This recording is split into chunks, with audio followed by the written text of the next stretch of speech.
চারটি প্রাণী ঘরে অভাব ও অসুখ নিয়ে আসে। এই চারটি প্রাণী আপনার ঘরে থাকলে আজই বের করার ব্যবস্থা করুন, আর না হলে ঘরের থেকে অভাবও যাবে না এবং অসুস্থতাও যাবে না। এজন্য আমাদেরকে সতর্ক থাকতে হবে। নাম্বার 1, 1 নাম্বার হচ্ছে টিকটিকি।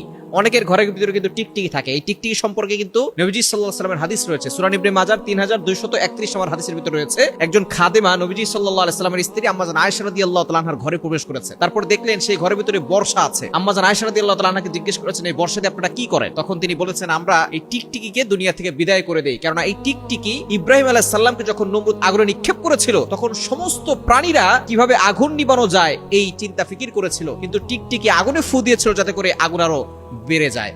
সুতরাং এই টিকটিকি মারা কিন্তু অন্যতম একটি ভালো কাজ, সওয়াবের কাজ। কিন্তু এই টিকটিকি যে ঘরের ভিতরে থাকে, সেই ঘরের ভিতরে কিন্তু অভাব লেগেই থাকে এবং অসুখ বিসুখ লেগে থাকে। বর্তমান চিকিৎসা বিজ্ঞানও বলছে এই টিকটিকি আপনার খাবার উপরে দেখবেন অনেক সময় পায়খানা করে দিবে। এই পায়খানা কিন্তু অনেক বিষাক্ত। এই টিকটিকির পায়খানা আপনার খাবারের ভিতরে পড়লে সেই খাবার খেলে আপনার পেটে বড় ধরনের সমস্যা হতে পারে। অনেক সময় বাচ্চাদের দেখা যাচ্ছে এই খাবারের ভিতরে এই টিকটিকি পায়খানা করে দিতে পারে। টিকটিকি আপনার ঘর থেকে বের করার ব্যবস্থা করবেন। 1 নাম্বার, টিকটিকি আপনার ঘরে রাখবেন। এটা আপনার ঘরের ভিতরে অভাব নিয়ে আসবে, অসুখ নিয়ে আসবে। নাম্বার 2, দ্বিতীয় নাম্বার হচ্ছে কুকুর। অনেকে আমরা কুকুর লালন পালন করি। কুকুর আপনি ঘর পাহারা দেওয়ার জন্য রাখতে পারবেন, তবে অবশ্যই আপনার বেডরুমের বাহিরে রাখবেন। এবং বিশেষ করে আপনার ঘর যদি অনেক বড় হয়, দরজার সামনে আপনি সেখানে একটা সুন্দর ছোট করে একটা ব্যবস্থা করে দিবেন রাখার জন্য। আর যদি ফ্ল্যাট হয় তাহলে নিচে রাখবেন। আপনার বেডরুমের ভিতরে কুকুর ঢুকাবেন না। দুঃখজনক হলো সত্য, আমরা কুকুরের সাথে এতটা মহব্বত তৈরি করেছি যে আমরা একেবারে কুকুর বেডরুম পর্যন্ত নিয়ে যাই। যেই ঘরের ভিতরে কুকুর থাকে ওই ঘরের ভিতরে রহমতের ফেরেশতারা প্রবেশ করে না। নবীজির হাদিস, বুখারী শরীফের হাদিস, লা তাদখুলুল মালায়েকাতু বাইতান ফীহি কালবুন ওয়ালা সূরা। যেই ঘরের ভিতরে কুকুর থাকে অথবা কোনো প্রাণীর ছবি থাকে,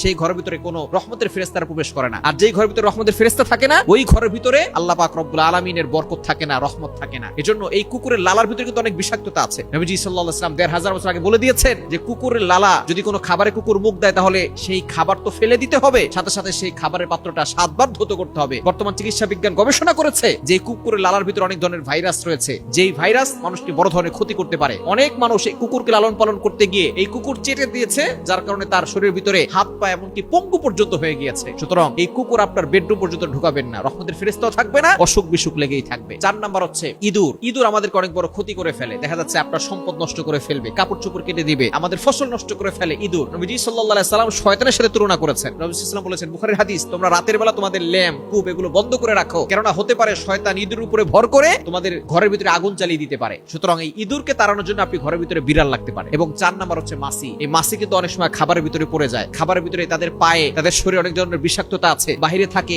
আবার ঘরে আসে, খাবারের ভিতরে পড়ে যায়। যদিও হাদিসের ভিতরে আসছে যদি এক পাখা কোনো খাবারে পড়ে যায়, কোনো পানিতে পড়ে যায়, তাহলে আরো একটা পাখা চুবিয়ে নেবেন, কেননা মাছির এক পাখায় যদি রোগ থাকে অন্য পাখায় তার প্রতিষেধক রয়েছে, অর্থাৎ শেফা রয়েছে। সুতরাং 4টা প্রাণী যদি আপনার ঘরের ভিতরে থাকে, অভাব লেগে থাকবে, অসুখ বিসুখ লেগে থাকবে। এজন্য এই 4টা প্রাণী ঘরে রাখবেন না, দ্রুত দাঁড়িয়ে দেওয়ার ব্যবস্থা করবেন ইনশাআল্লাহ।